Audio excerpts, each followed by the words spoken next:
like once the body's open, once you've opened the body, things sort of naturally fall to the side to allow you to access to the main organs. Makes sense, doesn't it? You've just undone them. Just before I die, I'm going to eat loads of popcorn kernels. So when I'm cremated,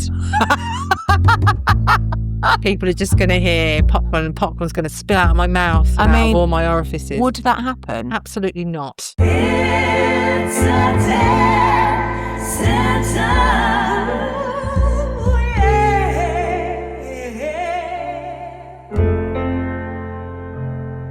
So welcome to It's a Death Sentence. We are here again in discussion with myself and the lovely Carrie. Today's episode is called Gutted, and we're talking today about the history of autopsy, or what we call in the UK post-mortem, because autopsy is quite an American sort of term, isn't it? I learnt a new term today as well. Okay. Narcopsy. If it's an animal. Okay. Which makes sense because of narc isn't that? Have I got the word wrong now? I'm really worried about it. But yeah, I thought you were going to say narcolepsy. Yeah, and I was thinking I suffer with that as well. I fall asleep. It's sleeping or death, isn't it? Yeah.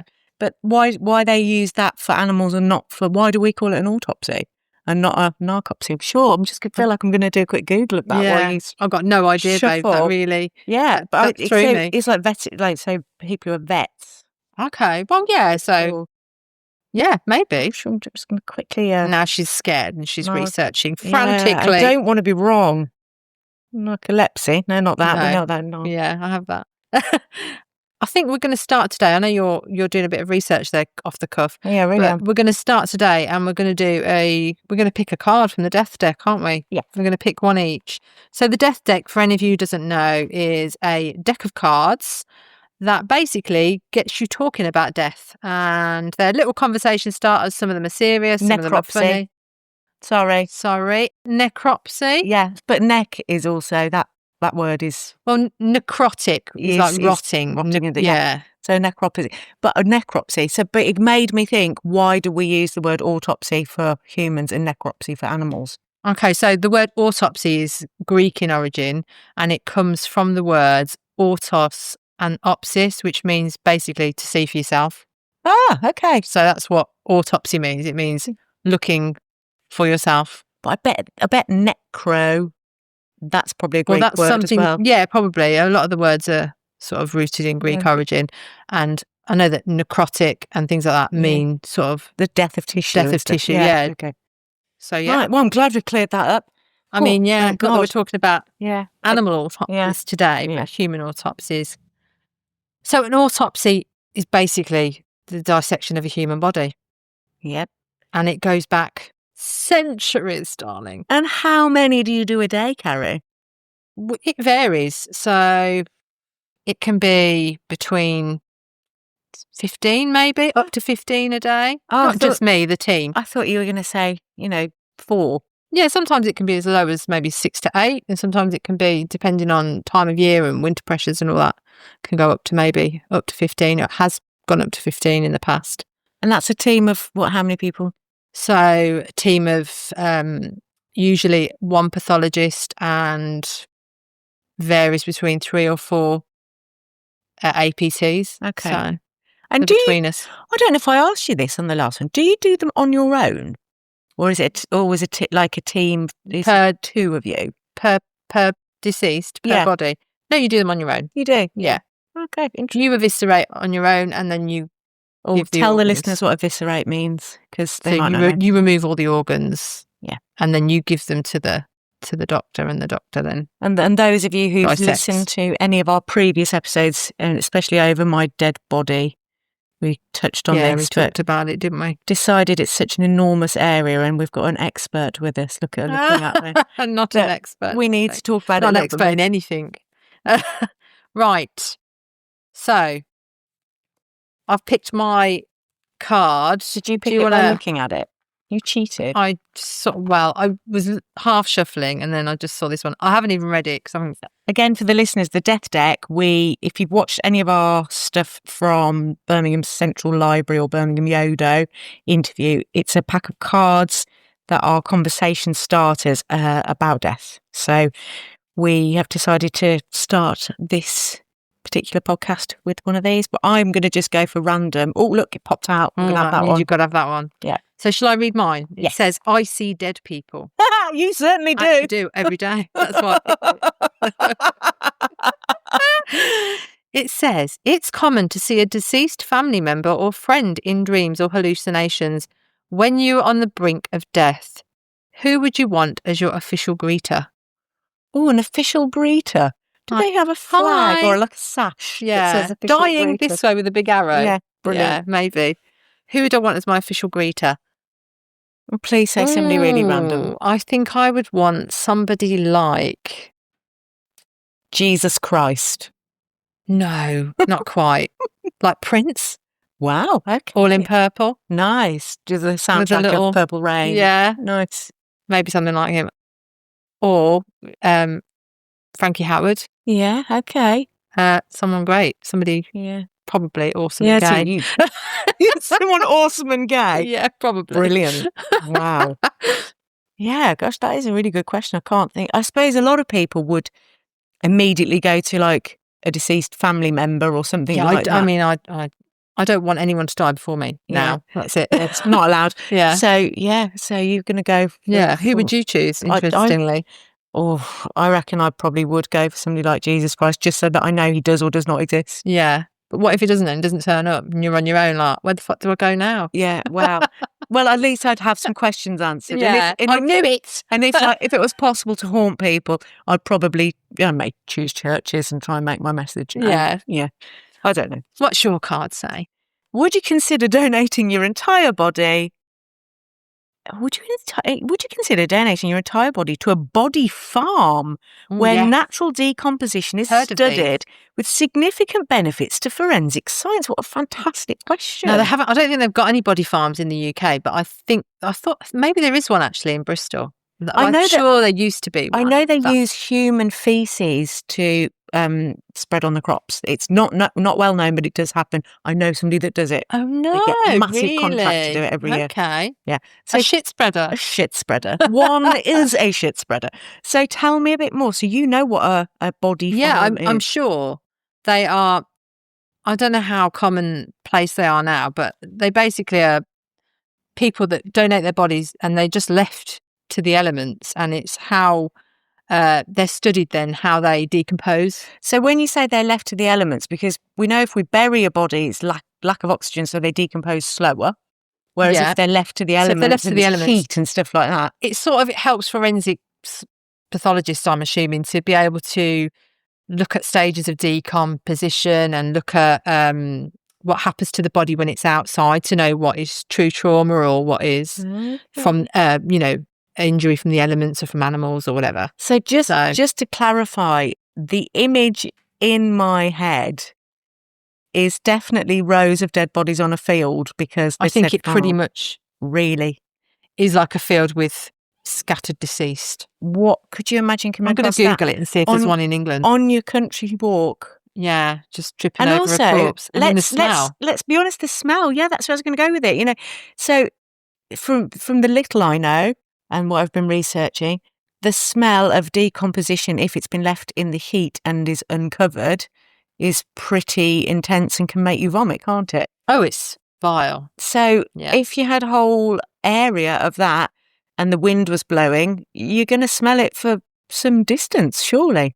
Yes, I mean, it's going to stink. Wow. Decomposed bodies do smell. So actually, if you're outside, I mean, sometimes if you can smell a farm, it doesn't smell the best anyway, does it? Oh, it smells around here a lot. That's probably the human shit that's being spread in the it's my house, thanks. Oh. Okay, so I've just Googled it to see, and it says the gruesome but vital forensic facility coming to the UK. Oh. But this is back in 2019. Okay. And it is basically a body farm. So yeah. So do we have interesting? So we must have one somewhere. Oh, we must. I'm not sure you can just pop along like, come on, children, off to the farm. It's a tractor ride at 2. We feed the sheep at 3, and then we're going to see the deceased. Count the skulls. Get a little sheet, tick off Right. what you've seen, a skull, a femur, tick them off. Exactly that. So anyhow, this card has an A, B, or C, answer. You don't just get to choose your Okay. answer. So A. So would you donate your body to a body farm? A. Sure. My results might inspire another season of CSI. Okay. B. No, but I'm cool with organ donation. C. Entire body? No way. So I've already donated my body to science, and it will go to the QE hospital in Birmingham. I've done all of that paperwork. I've mentioned it before. So would I give it to a body farm? Yes. Don't care. Would you? Yeah. I don't care. Just in a I'm field. dead. The only thing that did, would occur to me is if when I die, the people you leave behind, if you've, I've had to consider that they may not want my body dissected by a load of young pathologists in the QE. Mm. And if they really had a problem with it, I've got a clause in the will that says they can contest it and cremate me. They may feel the same about a body farm, but I would like to think the way I'm bringing up my children, although they're far too young to understand this at the moment, and the people around me, and the fact that you and I do a podcast on death, I would like to think if that's my wishes, everybody I know go, oh, she's fucking mad enough to do that. Rock and roll, man. Get her on the body farm. Yeah. So I think, would you do it though? I don't know. I mean, there is a little bit of like, are you naked? I suppose there's that. Well, I don't know. I don't know enough about it. We need to find out. Matter? But, I mean, I suppose clothing that decays in the atmosphere as well, doesn't it? I mean, having your boobs know, pecked at by crows or whatever, that's something else, isn't it? A little bit off-putting. But then just the way I view it on a very serious note is once we've died, in my opinion, you have nothing, you as a soul or whatever, you've entity, gone.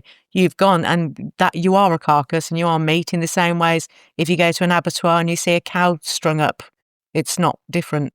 Yeah, I mean, I do agree. I do agree. Yeah. So we need to do some investigation into a body. I'd like to go and see one. Yeah. I mean, I see decomposed bodies all the time, but you don't get to see them in rows on a field, ploughed neatly. No, absolutely not. Surrounded by mushrooms. Yeah. And there would be. Yeah. From death. A lot of flies. A lot of flies. Yeah. You need your fly swatter. Right. Sorry, back to the episode. Yeah, gosh, we've really gone on a tangent today. Yeah, we have. So we're talking about postmortems and autopsies. So like I said, they've been around for centuries. So they date back a long, long time ago. And I'm not very good with dates and history and stuff like that, but I know that they're very, very old. And a lot of the postmortems at first took place often happened on like criminals and things like that. Yeah. So they could investigate the body. So when they first started doing postmortems, they were primarily to find out about what the body's like anatomically. Yeah. So they weren't really for cause of death. It was for curiosity and investigation. Like, what is this? How is it that we're walking, talking, breathing? Yeah. So that's what they did. And then in the 2nd century, they started to correlate the signs and symptoms that people were having with what they found on death. So it wasn't until a bit later that those sorts of things came into play. Yeah. So they started to look at the effect that they had on the organs. So if somebody had complained in life of chest pain, then they'd look at the heart and try and correlate the signs and symptoms. And I suppose, without people donating their bodies now and previously, then how can we be expected to have any advances in medicine and learning how to diagnose and causes of death? And without that, we're stuck, aren't we? Absolutely. And so many of the things that they did then obviously has influenced the practices we do now and the medicine we have now. Yeah. So without that, it just wouldn't have happened. So, it was very taboo and people didn't like to fiddle with the dead or, remove body parts or, they thought it was a bad omen. Yeah. So I think that's why a lot of the time they did use people who were like criminals or people who had no family or anything like that. So the poor maybe were used. I imagine. Yeah. And there's lots of stories we'll have to talk about another time about people who like used to snatch the bodies And then when postmortems were all up and running and people were using them to investigate, people would go and snatch bodies from the graves and donate the organs to universities and hospitals. There's loads of information about that, Really? loads of historical stuff, yeah. Or for what reason? Because they used to get money from the universities for the organs or the bodies that were donated. Wow. So people would go and rob the graves if people were freshly buried or freshly dead. Yeah. They'd go and steal the bodies from the grave and then they'd take them to the university and sell them. The desperation that the driver for getting money. Yeah. I mean, look at what it does the in root of all history. evil. Yeah. But yes, so now they're carried out, obviously, for medical purposes and forensic purposes, and the purpose is to find out why they died. And it still remains the only definitive way to prove how someone's died. It's incredible, isn't it? Yeah. It's incredible. I've been listening to a couple of podcasts, as we like a podcast, and I've been doing a little bit of reading, listened to a few stories about autopsy, and some were British, some were American. And I'm just going to delve straight in here because there were sort of 3-4 that really, really struck me that I just wanted to run past you. 2, it's all the P's, right? So 2 are penis related and 2 are pacemaker related. Okay. And actually, it's well, I hope I can answer your the last question. one, I had forgot this, is popcorn related. So it's all Nice. the P's, all the P's. Yeah. 5 P's. So just listen to these ones I listened to actually. So during an autopsy, this was an American guy talking. They realised that the penis of the cadaver, because that's the right word, isn't it? Yeah, cadaver. Yeah. So they realised the penis looked, in an excited state, even in death. And so on a further investigation, they found a rod was present. So he'd had a surgically implanted rod In his penis. to keep him looking. Standing to attention. I think it was more for length. That's how the story Okay. came.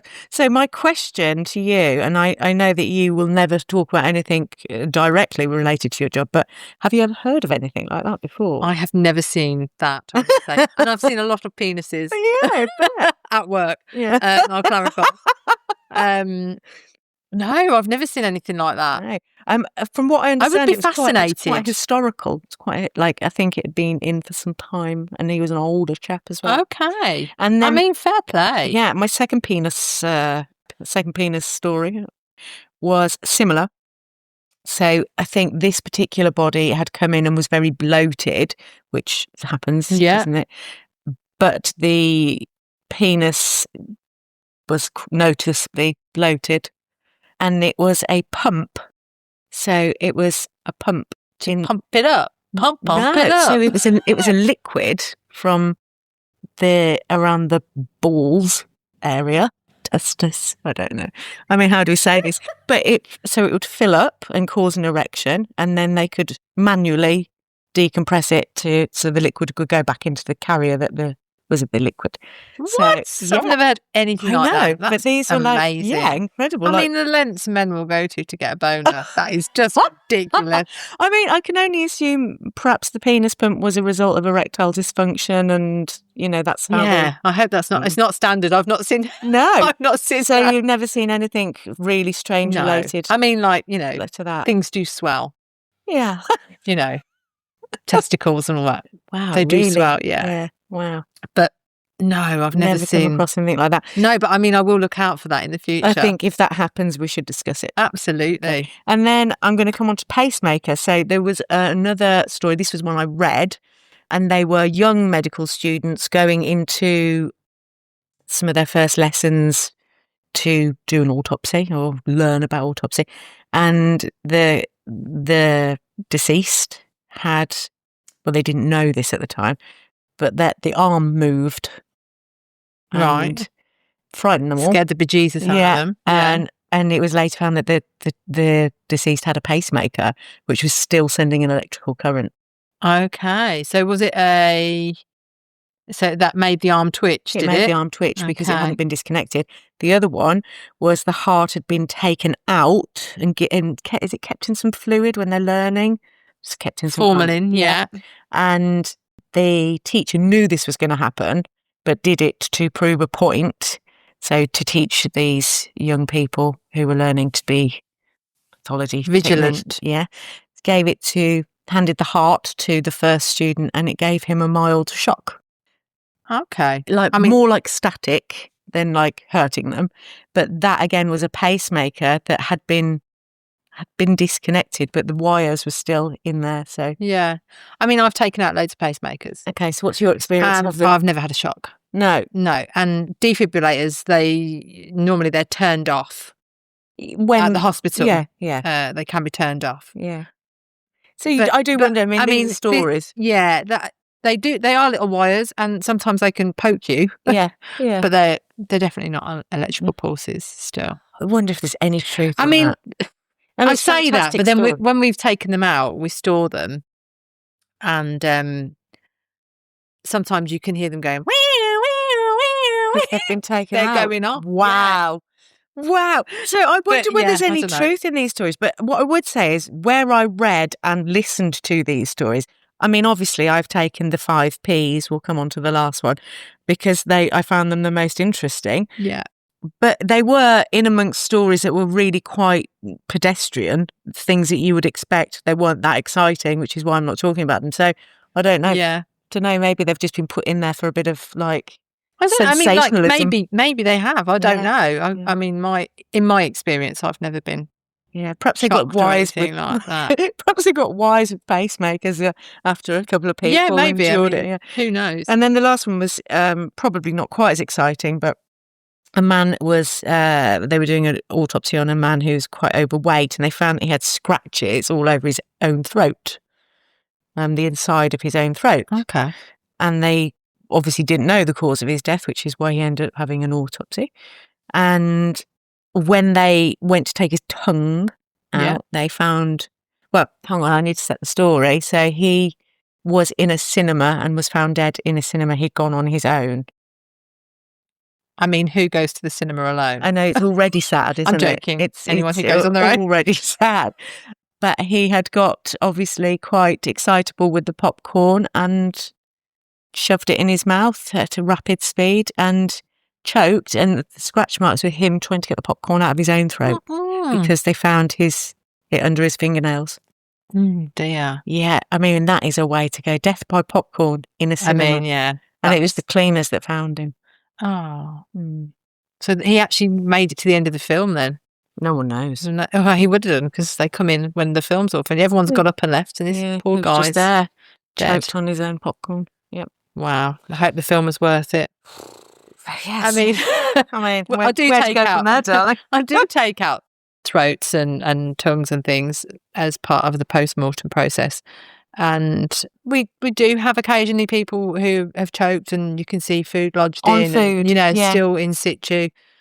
And it's horrible. It must be a horrible way to go. Yeah. Must be terrifying. If you've ever choked yourself on anything, it's scary. It really is. So I can only imagine how they must be feeling. Gosh, so when you've done that, is that when you have to remove the tongue to see what's in the airways then?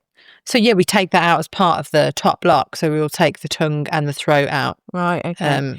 And then if you find something in there, whether it's food or an object or whatever, is that then, oh, well, we know what's happened here? Well, yeah, that would maybe sort of determine your cause of death. So then you'd photograph it and whatever else and make sure you had evidence. In your knowledge or, stories that are passed around between you and your colleagues or other people, can you please tell me the weirdest object found in a throat? Oh, all the strangest food. I mean, it's always like chicken. Chicken's the worst, isn't it? Chicken, it's dry. Chicken breast. Go for a thigh, guys. Go for a thigh. Yeah, I don't know. It's just the normal. Normally, it's people who've got swallowing problems anyway. Okay. So sometimes that can be a factor. Right. I've never found anything bizarre.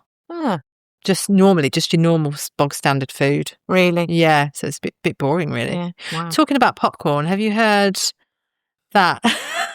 Just going back to it, have you heard that story about this meme or whatever that was going around? I say meme and I'm doing the fingers because I'm old. We're old. Do you mean a reel?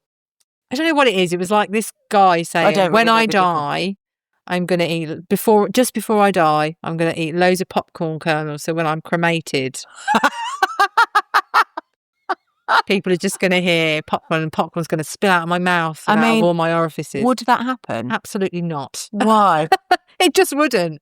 I mean, like if you know when you're going to die, Yeah. that's a bonus. But okay, here's a wouldn't happen. hypothetical question based on that. Somebody knows they're going to die, or they decide they're going to die, let's say, and they do fill their stomach with loads and loads of popcorn. Yeah. Do you empty the stomach if it went for a post-mortem? We might empty the stomach to check the contents. I'm just going to put my hand up like I'm in class, like we're not filming Yes, this. you. So what happens then, miss, if they... I mean, this got to have happened in history. Somebody decides they've had enough and they're going to, go.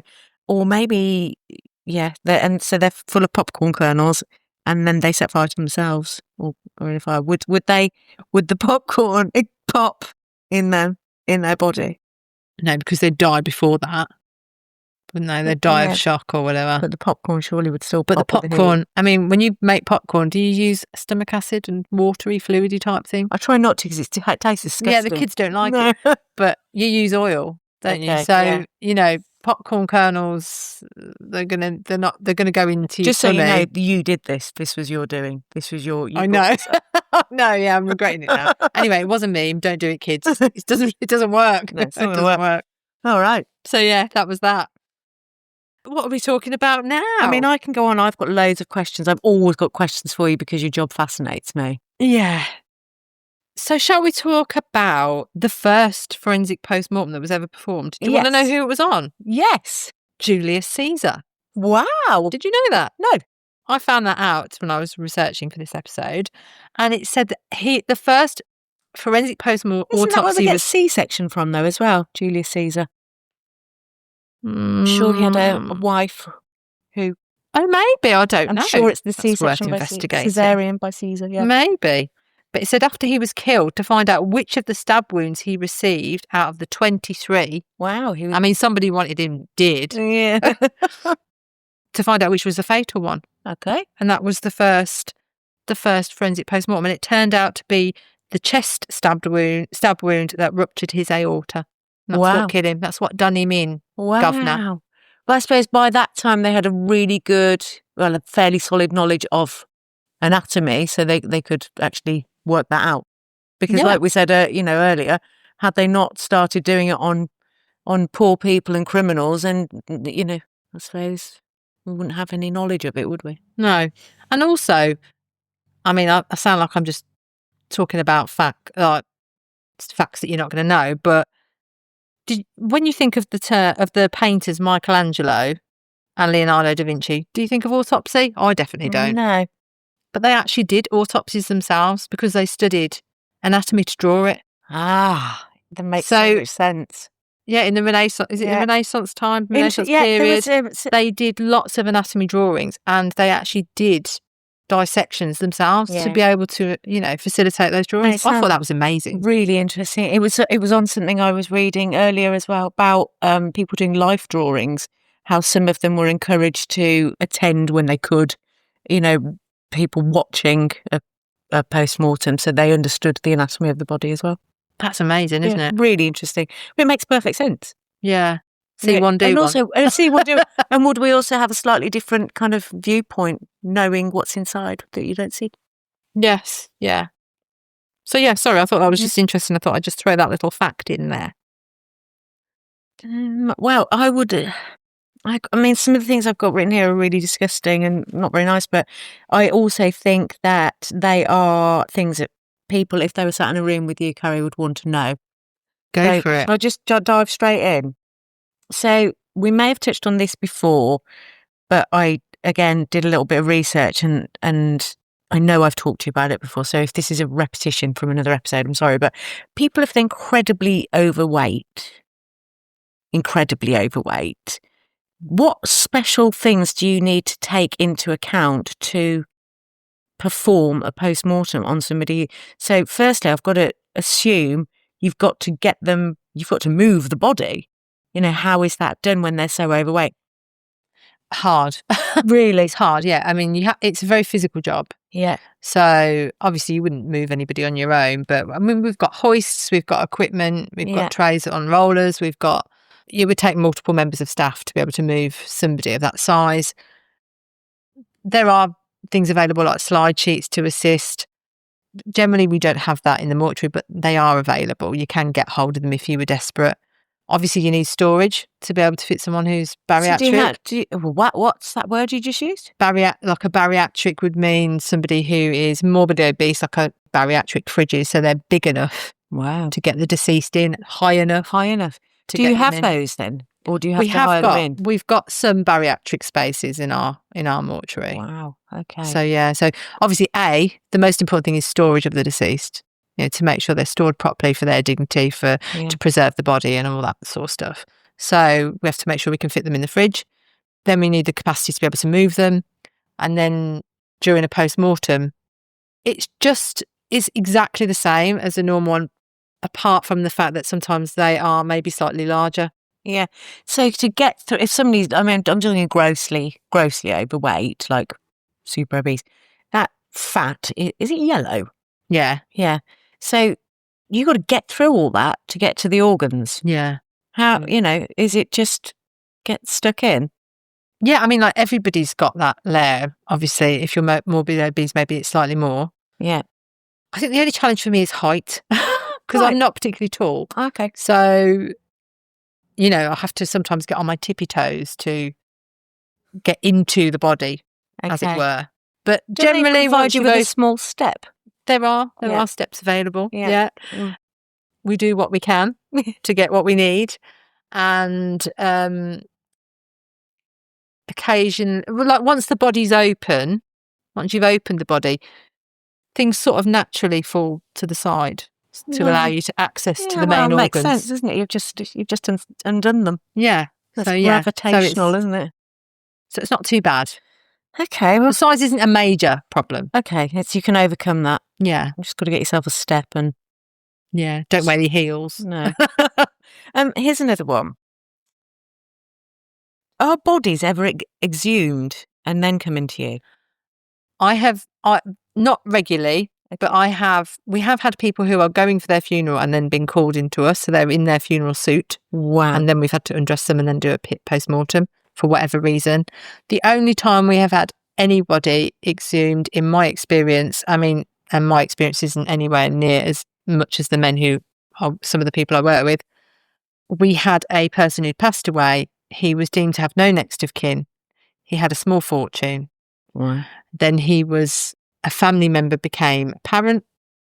He was then exhumed so that we could then take DNA from him to prove that he was related to the family. Yeah. So we took a tooth and we took some long bone. And how long after he was buried was he exhumed? I don't think it was that long. I think it was a matter of weeks. Okay. He wasn't in good nick. He wasn't. He was decomposing, but he wasn't terrible. Okay. So, but in your experience, that doesn't happen a lot, but it does happen. But yeah, it can happen, can't it? Yeah. Well, I don't know. That's why I'm asking. Yeah. Yeah, it can happen, but it doesn't happen regularly. It's not like a regular thing. Very interesting. Very interesting. Okay, got another random one. Go for it. When we think about substance abuse, so cocaine, heroin, chemical drugs, even alcohol, we know that we can see this inside the body in post-mortem quite often, especially things like presumably alcoholism with the liver and things like that. Does it mark the brain? Not mark the brain, but if you took the brain of somebody who potentially had abused drugs, that it might be swollen, or there could be some obvious changes to the brain matter. Right, so it can be seen in that way. You could associate it with that, but it wouldn't be a definitive. It wouldn't give you a cause of... No. Okay, interesting. But things like liver cirrhosis, obviously, people who drink alcohol, that would be a reason for somebody to pass away. And I've just obviously then you take it from that kind of that brain point, because obviously there's so little we still know about the brain. I wondered if there were physical signs of if this head injury, there's physical signs of brain trauma, isn't there? But Yeah, and you can see like old strokes or old areas of okay. damage potentially in Yeah. the brain. Okay. And that still might not have been enough to cause them to die. Yeah. So you can see areas, but none specifically with that you would say, oh, that is because of drugs or that is because of alcohol. Okay, that's interesting. Thank you for clearing that up for me. Very well. I feel like I'm the voice of the people. I'm definitely the voice of Emma Skip, and these are all my questions. Yeah, and I want to know everything. Yeah. So, shall we leave it there for today? Yeah, absolutely. I think that we could probably do another episode on this because it's fascinating. There are hundreds of books out there and information available on autopsy and postmortem online. Loads of stuff, which will probably be much more accurate historically wise than I would be able to give you. But there's not any podcasts on it other than ours. No, apart from ours. Yeah. So if you want to, listen to ours, that's great. Yeah. But yeah, the reading is quite heavy reading. It's very historical. It's also surely very academic. Sort of turns palatable. me off a little bit. Yeah. Okay. So we'll leave it there, and I think we'll come back with another episode. Yeah, and if you've got any questions you want answered, then get in touch. Thank you, dear listeners, for tuning into It's a Death Sentence. Please keep listening to our weekly episodes. And if you like our show, please like, share and subscribe. We are dying to talk to you.